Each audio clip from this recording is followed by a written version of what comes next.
And Will Richmond from the Herald News, live from downtown Fall River. Will, how are you? I'm good, Keith. How you doing? Good. Week's been treating you well?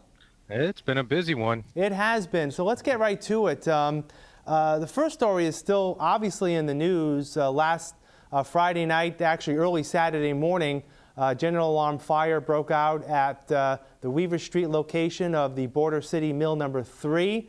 It was a general alarm fire. Fortunately, no one was injured, no fatalities. It was one of those big conflagrations as we've seen in Fall River in the past in terms of mill fires. And I guess as of right now, just give us an update. I know that there's been a reward offered for information. Is there anything new on that front? Well, as of this time, there still has not been an official determination if it's been arson or started otherwise. The investigation is ongoing, and they are continuing to search for causes, it seems.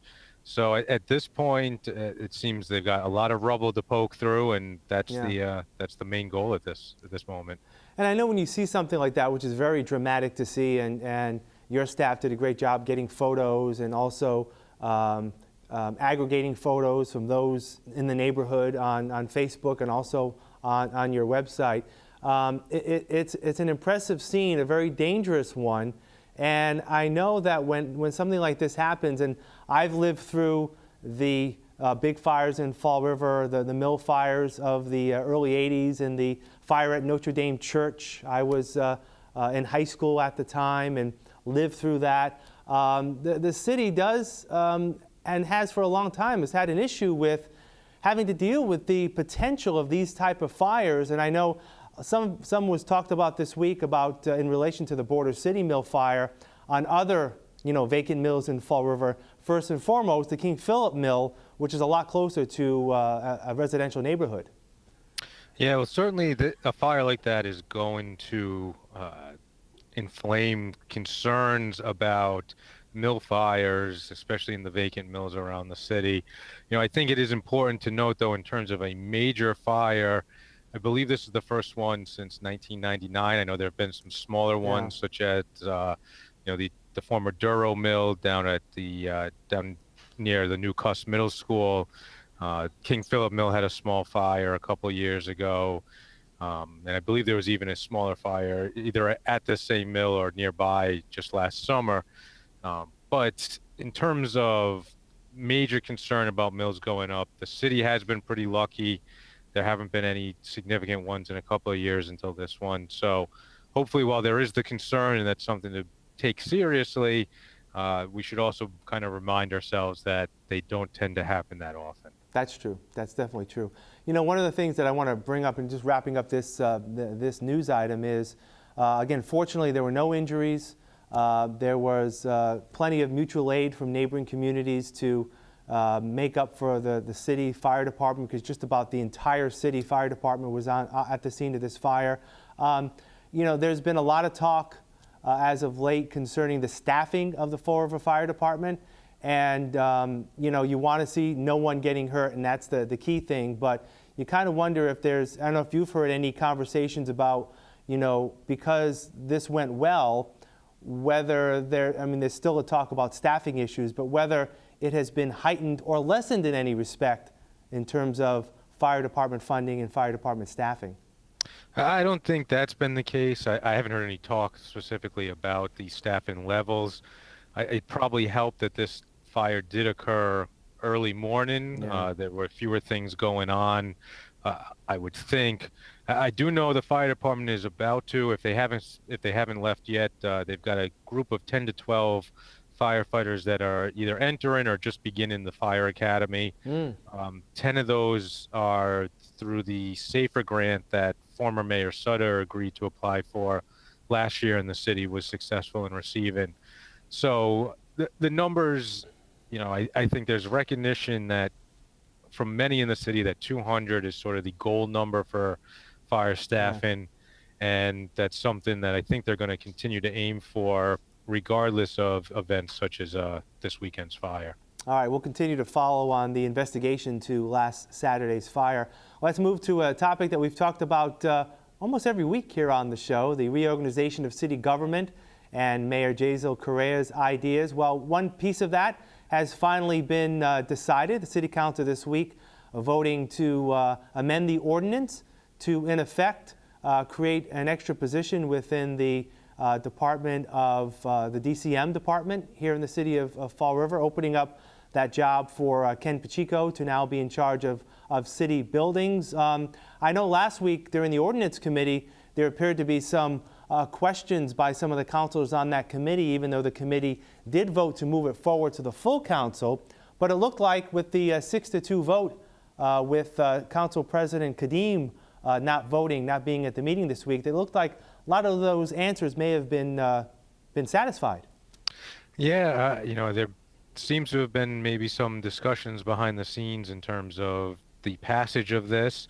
I think there are probably some in the city, whether it's the council coming from the mayor's office or even Ken Pacheco himself, who may have felt that it was best to just sort of move on this issue. The mayor had his prerogative, didn't seem to be looking to budge from it. And as such, this was either going to happen. Ken was going to be put into a lesser position as a project manager, Right. or potentially, out of a job in the lowest sort of case scenario. So, it may have just been a decision on all three sides to move forward and just kind of make this transition, and that will be best for everyone. I know one of the things that we'll be seeing going forward as the city is preparing its fiscal 2017 budget, whether there will be other reorganization measures by the Correa administration. We've talked about in the past that the mayor is investigating the possibility of privatizing trash service. That has not been decided as of yet, although you had an article in the paper, it was either late last week or early this week, from the rank and file of those that are currently working in the sanitation department, saying that, hey, listen, we've been doing a good job here. We should continue to do a good job, and actually, ask us our opinion. Yeah, well, certainly we know RFPs have gone out from private trash haulers to find out what their cost would be to do this. I think it would be wise of the city to hear from all sides, including the current DCM workers, if they think they have a competitive proposal. Just as any private company that feels they can handle the waste hauling should be given the opportunity to submit their proposal. Mm-hmm. All sides should be heard, and that can only benefit the city if the best proposal is the one that moves forward. Right.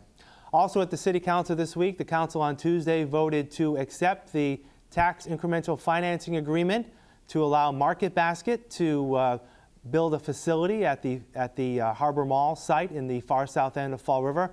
And that, of course, is going to be part of a bigger retail project that will be going on there.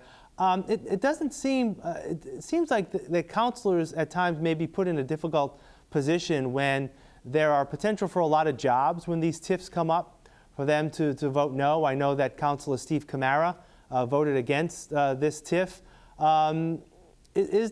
Are sometimes councils put in a difficult position knowing that the city needs jobs, but on the other hand, there may also be some tax implications by providing such a TIF? Oh, it can be difficult. TIFs do provide some significant tax breaks, and that appears to be the case in this situation. And you have the flip side of the jobs it could create, but I think in this sort of era of tax breaks, when it comes to development, the problem becomes if you're not willing to offer it, another community is, and the companies are looking for the best deal to them, they'll create jobs somewhere else, and other communities will be happy to have those jobs created, even if that means creating a tax break for them. So, while counselors can kind of balance the break versus the jobs, you kind of have to hope that the balance, on the other hand, becomes collecting more taxes from those, payroll taxes or income tax from those residents that are now working in those jobs rather than residents that weren't previously working. Yeah, and the good thing is, on the surface right now, looks like it's going to bring, a good number of jobs to the region, and that's a good thing with Fall River's unemployment rate being as it is. One final topic I want to bring up: this coming Tuesday is primary day, presidential primary day here in Massachusetts, part of the Super Tuesday election period for the primary season. How has the Herald News been covering this? We haven't seen, I don't think we've seen any presidential candidates really in Massachusetts since this whole process started middle of last year. How are you guys going to be covering this? Well, certainly the South Coast has not been the place for any of the presidential candidates. I know, Bernie Sanders was at UMass Amherst earlier this week. Donald Trump made his Worcester appearance. I read today that John Kasich will be in Plymouth, I believe, tomorrow. So they're around the state, just not locally. Right. But we'll be heading out on Saturday. The Democrat City Committee is holding their caucus Saturday morning, so we're going to head over there and check things out, see how people there feel about the primary. Though it does look from polling that Bernie Sanders is the choice for Massachusetts right now. Oh, we'll have to wait and see. We'll recap this next week on the show. Yes. Will, what's going on at the paper for the next few days? Well, on Sunday, we will actually be looking at the primary, just kind of getting out some reminders on what people should know as they head to the polls. Like I said, we'll be recapping the caucus meeting on Saturday and how people feel about the Democratic race. And then next week will be primary on Tuesday, and whatever this city holds for us as the days go on.